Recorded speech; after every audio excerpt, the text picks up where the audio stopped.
So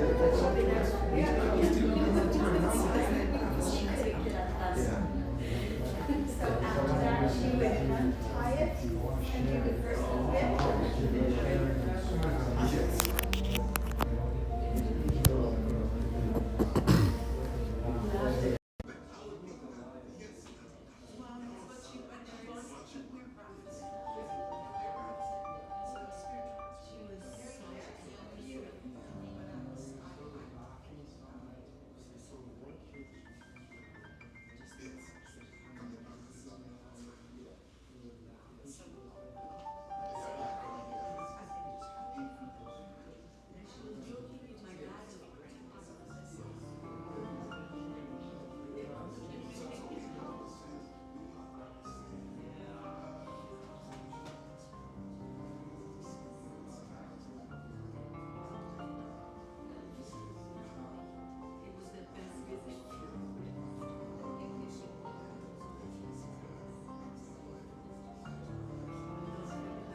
Well, good afternoon, everybody.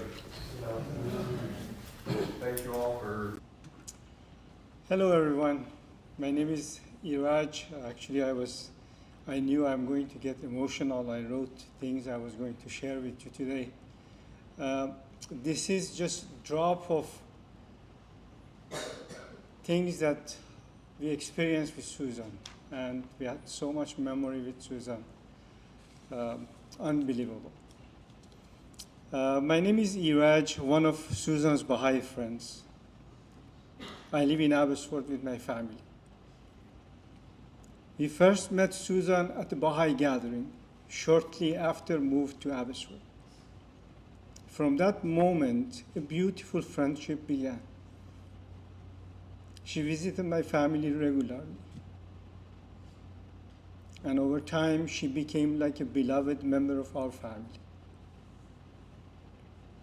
We even planned a special trip together to the Holy Land, Israel. I booked the flights and the hotel for 6 of us. And we had a wonderful pilgrimage filled with joy and lasting memories. Susan was always ready to help anyone who needed it. Whenever we celebrated the Baha'i Nowruz, she was right there with us.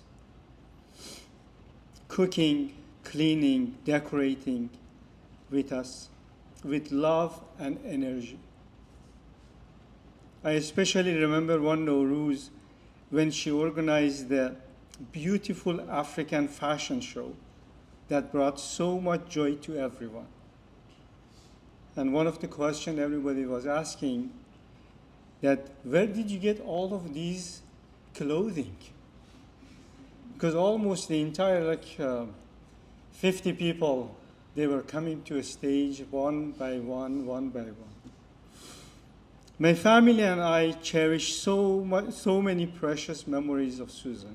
I remember encouraging her to buy a house while she was still living in an apartment. She did, just 1 block from our house. And our visits became even more frequent and special. I particularly love her cooking, especially her delicious traditional hot sauce. I hope you guys tried it. My wife also had her version of hot sauce, and we had hot sauce competition occasionally. Unfortunately, as you all know, life in Canada is very busy. With 3 teenagers, we couldn't visit her as often as we could. Susan was kind, Susan was lovely, and she deeply loved her family back home. She spoke about often with such warmth and pride. We had even planned to visit her family in Africa one day. She will be missed greatly.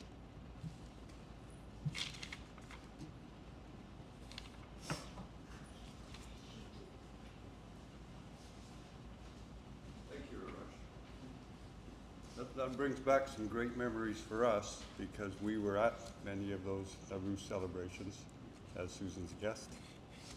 And the fashion show, I forgot all about that. I got to wear some really cool clothes back then and run around the stage. Hey? Yes, like this. So it's a very good memory to have. Thank you for that and for sharing all that the Baha'i have meant to Susan.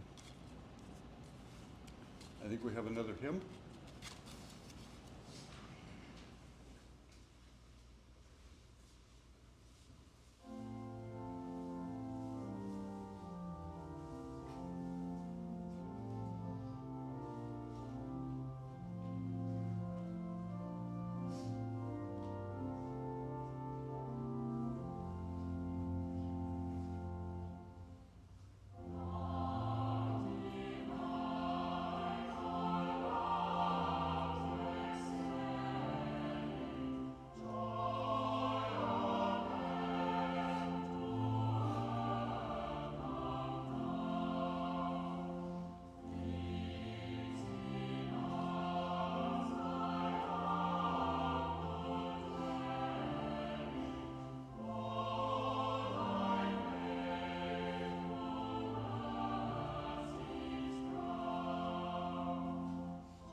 Sister Sue was with us, with our family for all of 40 years.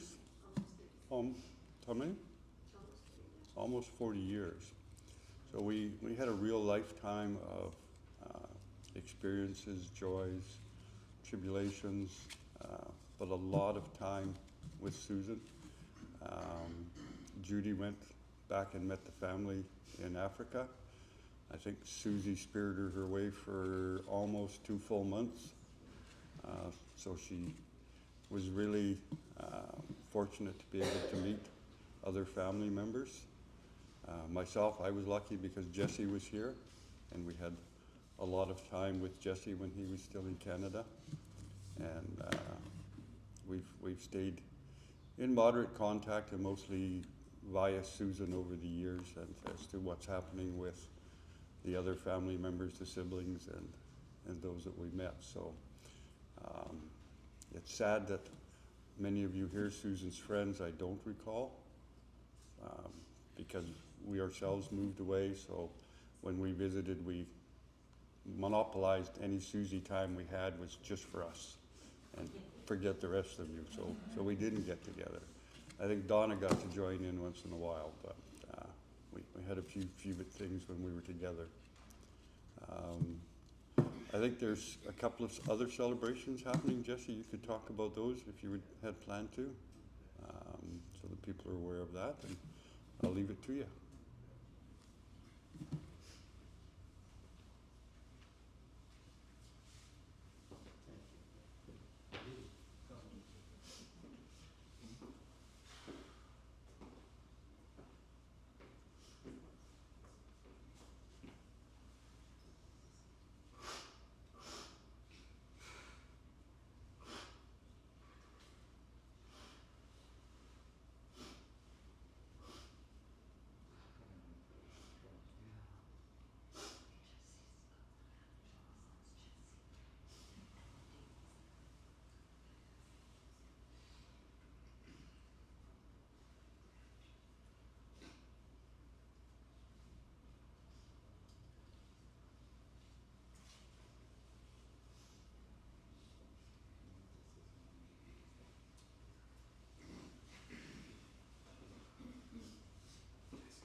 I just want to share something briefly while Brother Jay gets himself together.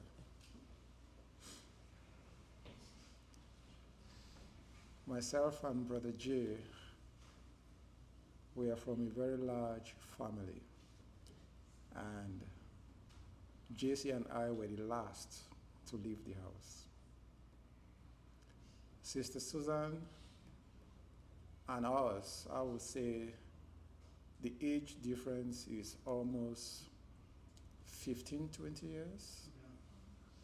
Sister Susan to us. Because Jesse is the second to the last, and I'm the one that sealed the deal. I'm the total last. And I remember when we were in secondary school, just after Sister Susan got married, myself and Jesse were invited by Sister Susan during our long summer holidays, and we were thrilled to spend time with Sister Susan. We were still little kiddies then.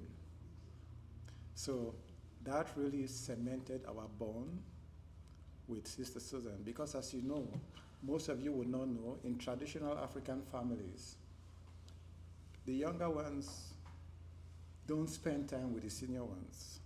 The senior ones are in their own world. The younger ones, you're just besides, so you don't really get time to know. Unlike here in the West, where everyone, the husband, the wife, and the kids, everyone grows together and they're connected together until when they separate. But back at home, it wasn't like that. So myself and Jesse was just reminiscing when I reconnected with Jesse again after 40 years.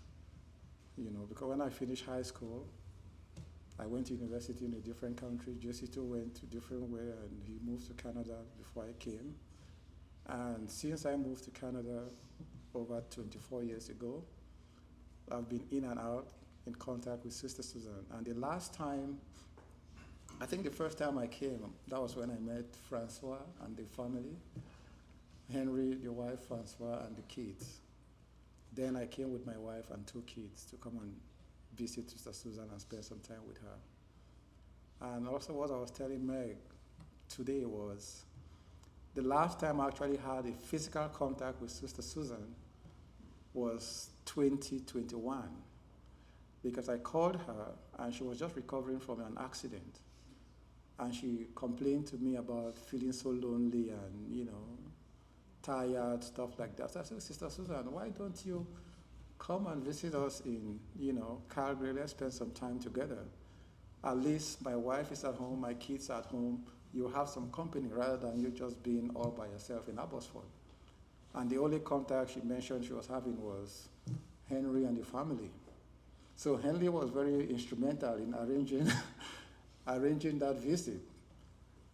And I didn't know, as per health condition, that she was having a little bit of memory loss at that time, because when we spoke and arranged for the visit, we had arranged that when she comes, I'll pick her, because I had a tight schedule that day, I'll pick her after I close. And she said, okay, that's fine. She's used to always traveling and there's always lag time in the airport and stuff like that.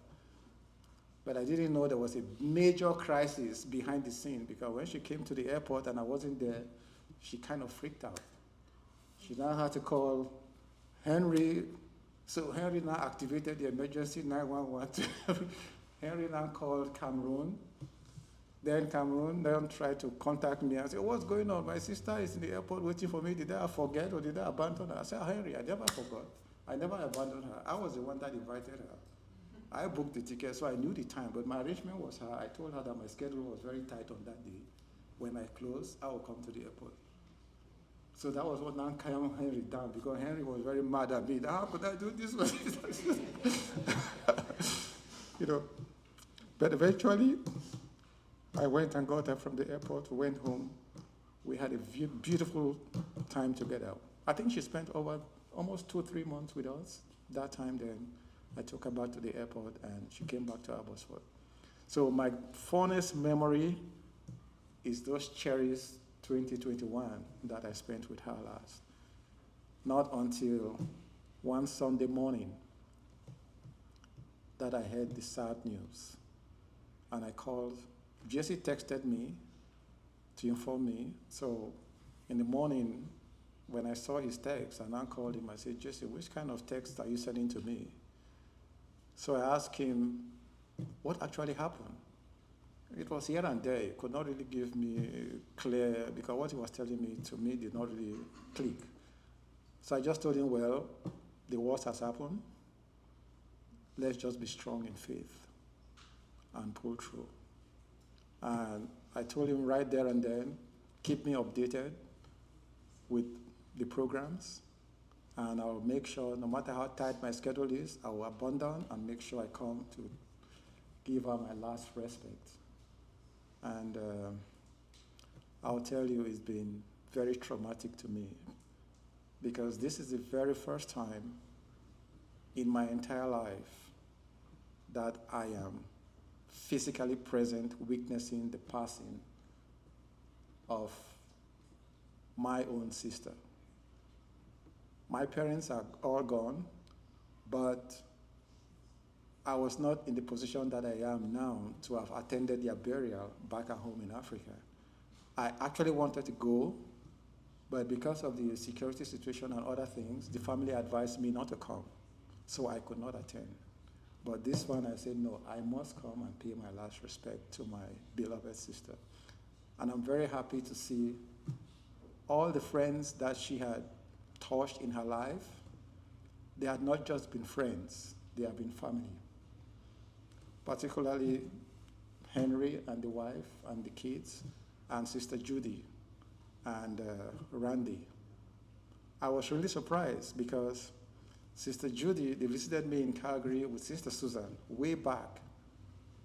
And I was informed by Brother Jesse that Sister Judy and Randy, they were in Australia when this happened, and they had to come all the way. So I sincerely appreciate the sacrifice and the level of friendship and commitment that they've been together for the past 40 years. So I want to use this opportunity to really thank Sister Judy and Randy and Henry and the family. Because in my last interaction with Sister Susan, he mentioned to me that we're just chatting, and he told me in passing that just for me to know if anything happens, his family in Abbotsford is Henry, Francois, and Sister Judy. That was what she told me in 2021 when she visited me last. So I told her, yeah, you're in good company because I've met these people as well. So I just wanted to share this while my brother is fully recovered. Thank you. Thank you very much. Henry.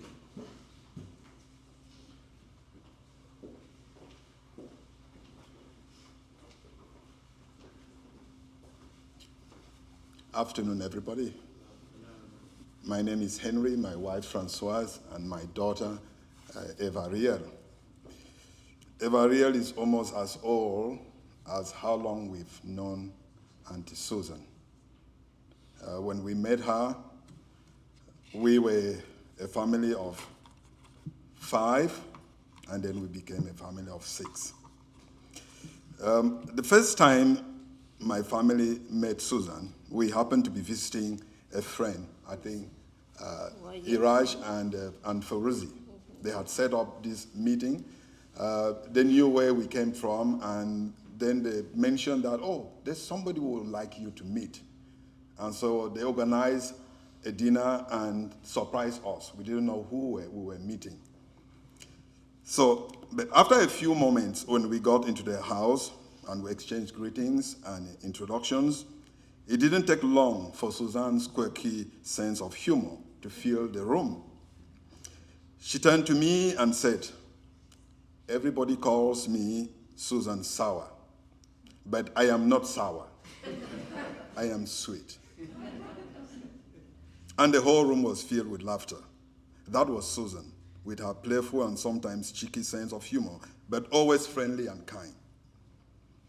As we came to know Susan, each visit was always a special moment for our family because we were sure the evening would be filled with laughter, to her inside jokes that needed no explanation.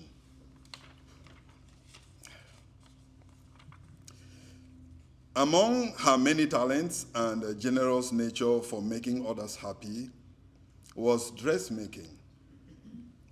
I don't know if many people noticed this, but she was a very, very good dressmaker. A skill she had learned at a young age back in Cameroon. She had her own sewing machine. We will never forget the dress that she made for our daughter when she was celebrating her 2nd birthday. It was a designer original ensemble made with love, which our daughter wore and adored for many years. She didn't want to take it off the very first day she put it on at the age of 2. Susan was there to celebrate our victories as if they were hers and stood by us in tough times with unwavering strength. Losing her feels like losing a source of quiet strength, a soft place to land, someone who never needed recognition to make a difference because everything she gave was from the heart. So while many here knew her as Susan, my family cherished her as Auntie Susan because she was that endearing to us and exemplified what an aunt is or what an aunt should be. Whether we were playing board games, listening to some music, especially with her singing along as she often did, or laughing at the same story for the 100th time, her presence always made life feel a little lighter. She wasn't afraid to speak her mind, but she chose her moments with care. Her lessons weren't always direct, but they stayed with us. We will miss those evenings we spent together where she regaled our family with her travels around the world, almost every continent of the world she had been to. Losing her feels like losing the soundtrack to a good time. The world is quieter now without her one-liners, her raised eyebrow commentary that she often did, but out of love, and the little inside jokes that only she remembered. She talked about one joke that she often repeated when her mom was still alive, because Cameroon is a bilingual country. And so when you are eating with people who speak French, people will say bon appetit, to say have a good meal or have a good appetite. And so the mom will respond by saying imbécile. It's a way of saying bon appetit or merci. So she will say imbécile, and everybody will laugh. But that's how it is in Cameroon, a country that is one of 2 countries in the world where English and French are official languages. The other one is this one, Canada.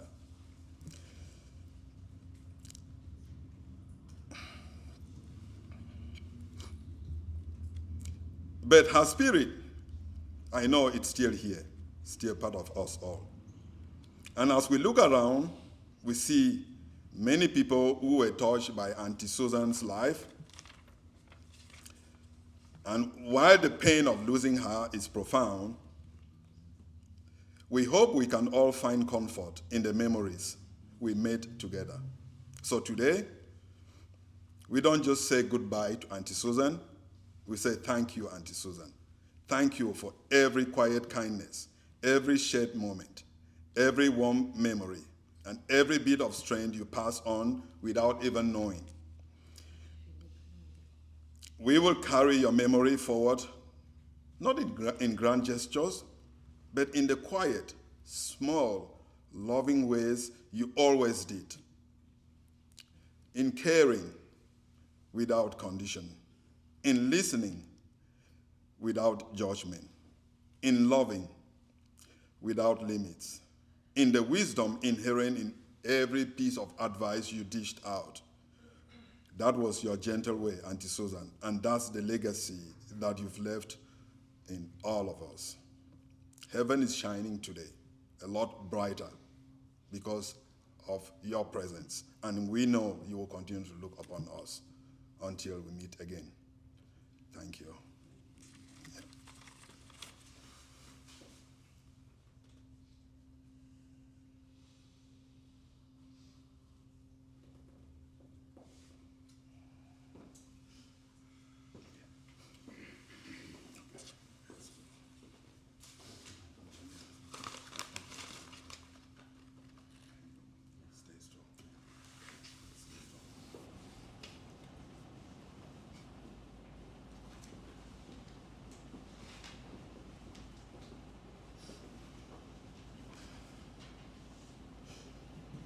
Good afternoon, everyone. I just want to take this opportunity to say to you all, on behalf of our family, the Jack Mbong family, we thank you all. Thank each and every one of you who've taken the time on this very difficult day for us to join us here and to support us on this day where it is just hard to, any time it happens, it is one of the hardest moments in life. But it is a certainty in life as well that every soul shall die. Everybody who lives. There is a saying that as soon as a child is born, that child is old enough to die. Extraordinary, isn't it? That when we come to a funeral, we reflect our mortality. That is why it is never simple. It is never easy, especially for the families. My brothers here, my sister and husband are here. My sister-in-law is here, my brother's here. And I want to thank the Baha'is, the LSA of Abbotsford, the community that have stood with us, that have helped us, especially during these difficult moments. I also want to thank Woodlawn Funeral Services for their extraordinary help and their compassion as they've helped us through these difficult moments. I thank you guys for being there for us and for understanding our own individual circumstances, which was not easy, was very complicated. And I would like to thank my sister Judy here and Randy. As you heard them talking about their relationship with Sister Susan,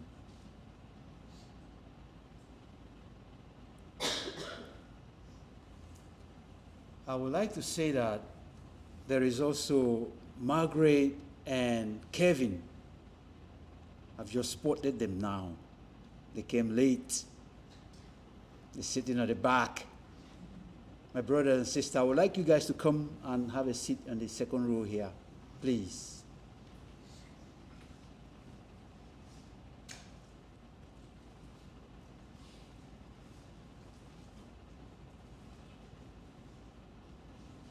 Margaret, who just came in with her husband Kevin, they've known Susan from the very first time she arrived in Abbotsford with her husband. That is more than 40 or something years. 42 years. Susan first lived with Margaret. So they have been families for that long. And then Sister Judy and Randy. And the Cans, Henry, Francois, and the kids. And the Baha'is community of Abbotsford. So this is Susan's story. Susan was born in the Republic of Cameroon to a big family. Our father was a paramount chief, like a ruler. And their family has been ruling way before the colonial times, when Africa ruled itself. Generations of chiefs from one to the other, hereditary generation. So, my father was the last one in that line of African chieftaincies. So in a way, they call them princesses in Africa. They had many kids, multiple wives.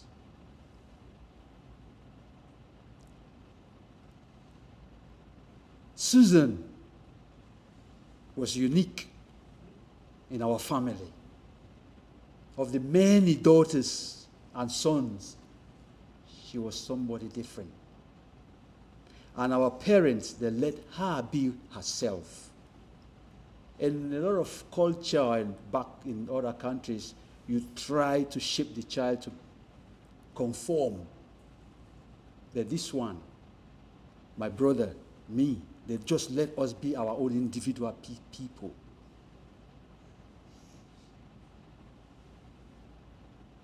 From the very young age, Susan was not a troublemaker, but don't make trouble with Susan. She was not a fighter, but don't fight this woman. She got guts. She got spirit. She got personality. She used to say, I don't bite. Very interesting woman, very unique. Character and types. If you meet her one time, you'd never forget. Sometimes you scratch you the wrong way. Think, what kind of woman is this? That is the beauty of life. Individual gifting that makes the spice of living great. Henry mentioned that Susan could make clothes. Yes. After school, she wanted to become an entrepreneur. My father opened a shop for her, built it, equipped it, and she started to make clothes. And she had people working. And she had apprentices. For all of us, we just like to go to school. But this one says, no, I want to do business. She started making money very young. Susan. But by the age of 23, you see, this happened before that. She was approached for marriage by a Canadian, Bradley John Sauer. That's the way, and that is why you hear her being called Sauer. Henry is saying, she said, I'm sweet, not sour. Yeah. Susan married Brad, and they lived in Cameroon because Brad was in the diplomatic corps. After a few years, they moved them to another country, from Cameroon to Chad in Africa, from Chad to Kenya.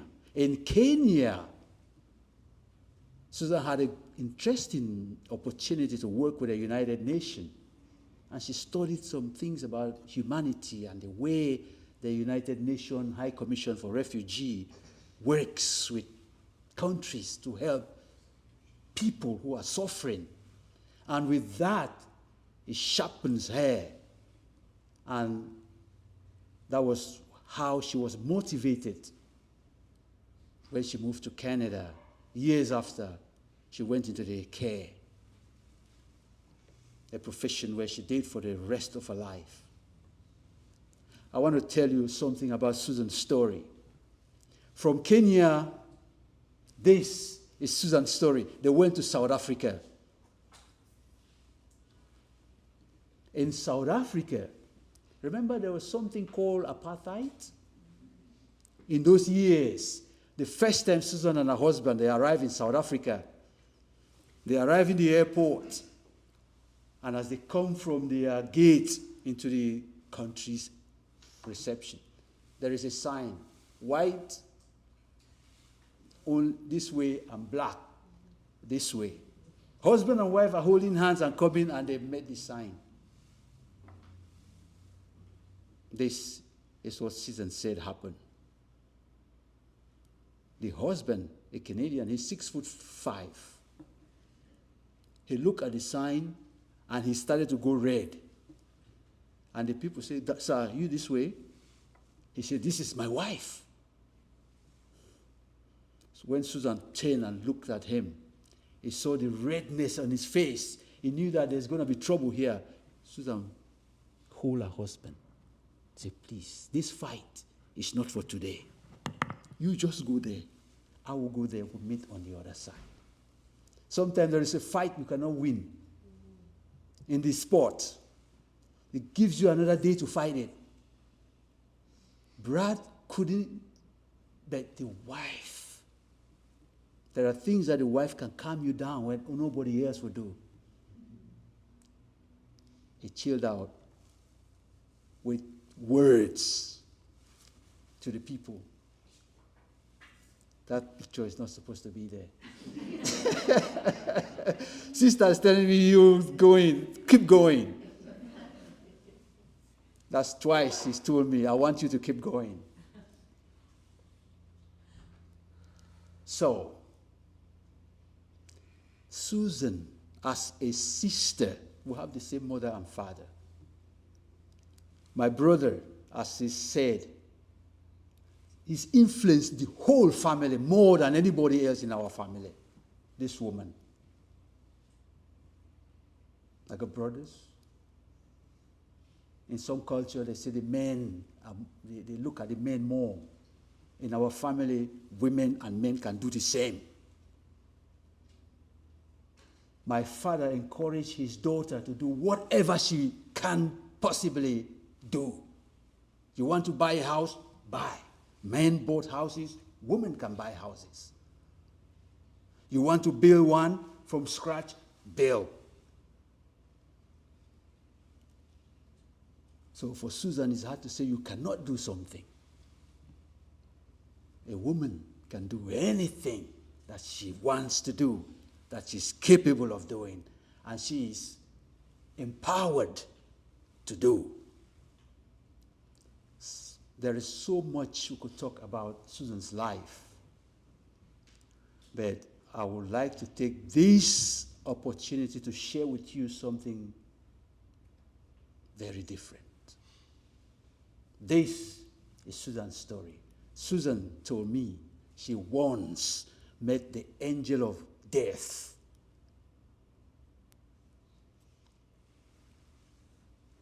Today we're here to give her the final goodbye, but this could have happened years ago. And she gave me the go-ahead that I could share this story, and I will share it with you all. Susan was young, very young, teenager. Sometimes things happen in this life.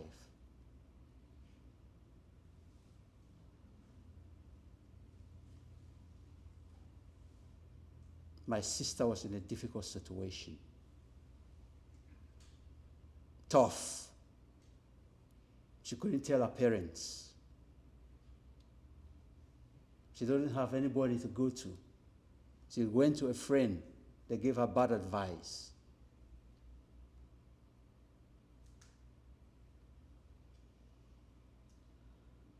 And the process went wrong. She was facing death. You know secrets where you hide it? When there was nowhere else, turn to somebody and say, this is my situation. She was rushed to the hospital. So the process of getting the fetus out from the way they tried to do it didn't work. She was rushed and she was operated. Her ovaries and her womb was taken out.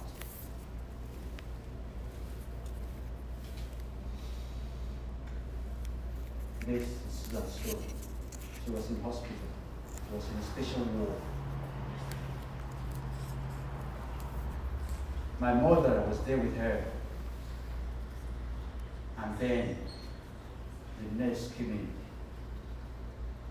to do rounds. And my mother had to leave. She went outside to the corridor and she sat on a bench outside the wall. There was a window there. So Susan was on the bed. As she turned, she could only see my mother's head. This is Susan's story. When the nurse was sure my mother was gone, he came close to Susan and said to her, now, as you're lying here, your life is over. You can never have a child. You are as good as dead. The best thing for you to do is to die. All you have to do, I will give you this, and you take it. And when you take this, the problem is over.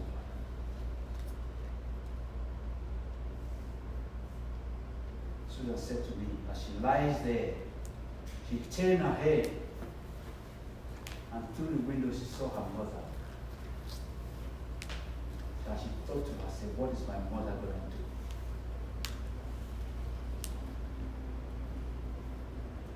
The woman, a nurse, dressed in white, robe and white hat. Susan said to me, the angel of death visited me. And she turned now, look at the mother again, and look at his nurse, and said to the woman, get out of here, or I will shout and call my mother.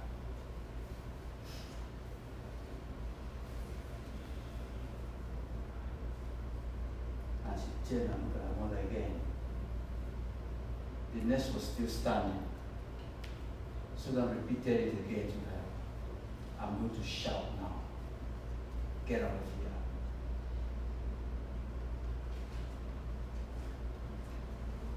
She rolled her shoulder and moved.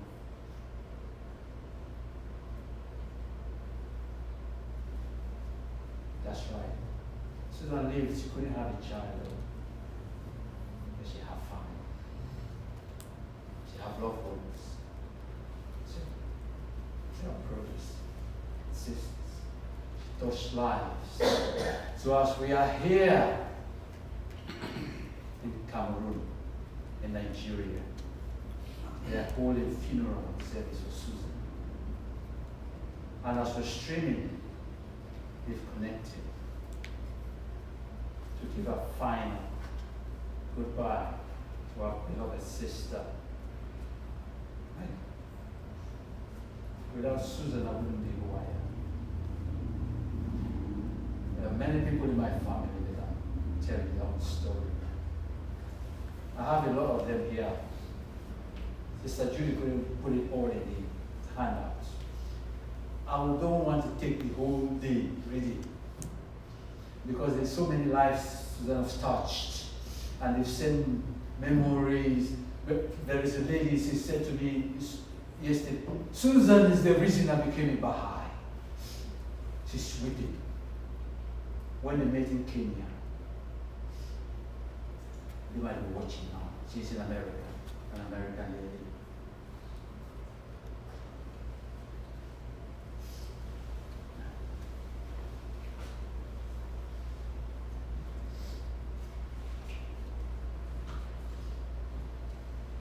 So, I have a scripture here I would like to read to close. This one comes from the book of Ecclesiastes, chapter 3. I would just want to read from verse 1 to 4. The title of this thing says, A Time for Everything. Sometimes you don't want to believe that. But this is what it says. There is a time for everything, and a season for every activity under heaven. A time to be born, and a time to die.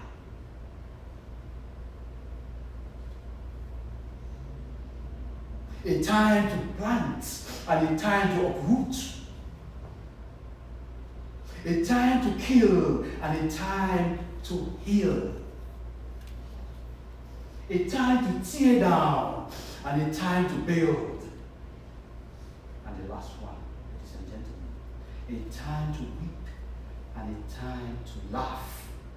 A time to mourn, and a time to dance. We have gathered today here to mourn the lost, the sudden passing of our beloved sister, Susan Toback Sawa Mbong. Some people ask, I say, name Toback, what does that mean?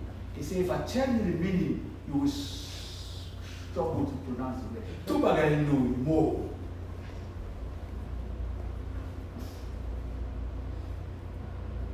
She lays here. And I just want to thank you all again. As we stand to give our final goodbyes, there is one thing, one request, one family that we're going to do. David, come to me first. So my family, you one of you come here to give Susan the final goodbye. I know this coffin, when you touch it, you have.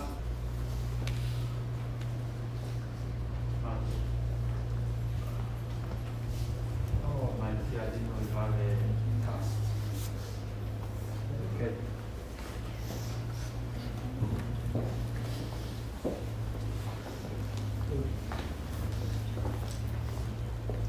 I know there's not going to be an end for crying.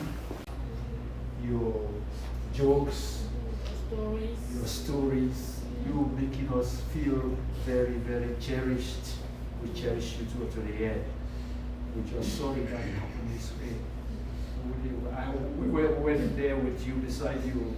There was no way we would have known that this is how it's going to end. But the Lord, who knows, is the author and finisher of our faith. It takes you the perfect timing. You are in the bosom of the Lord. We just thank God for your life. Que ton âme repose en paix, notre Suzanne, jusqu'à ce qu'on se retrouve encore.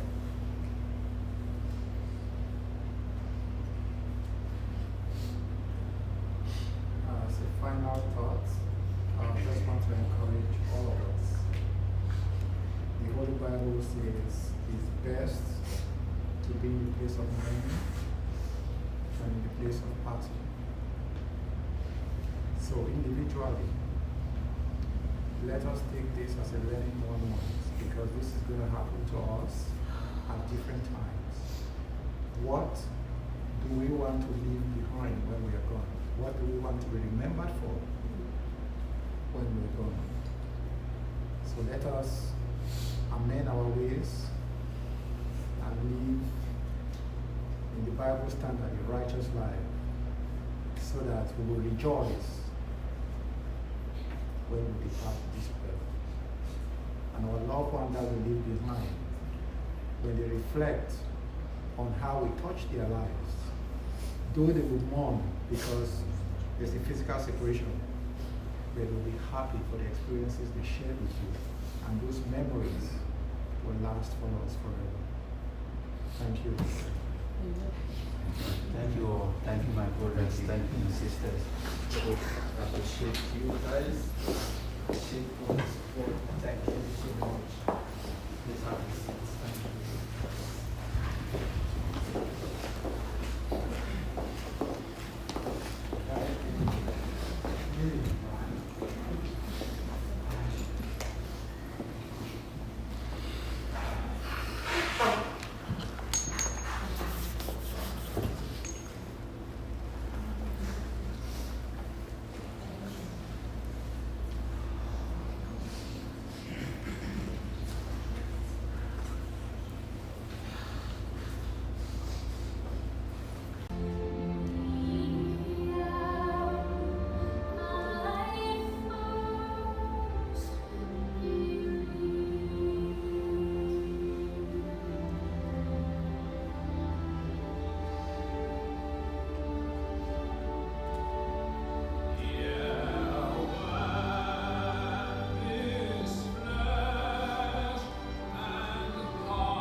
Once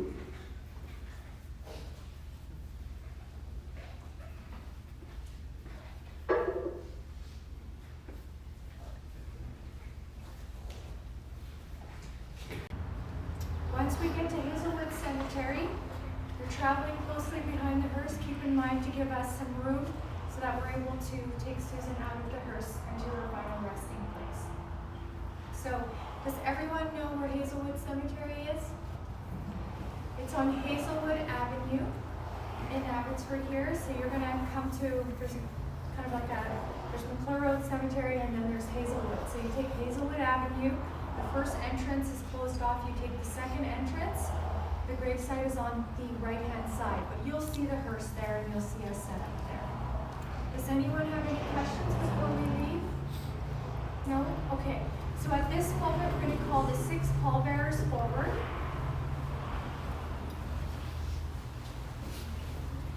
Okay. So three people on each side, preferably. And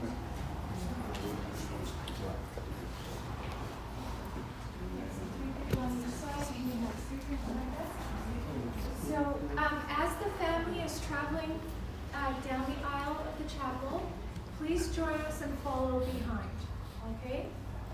And when you're in the parking lot going back to your vehicles, please wait for further instruction. There is going to be somebody in the parking lot that's going to tell you when to pull through and follow behind the hearse.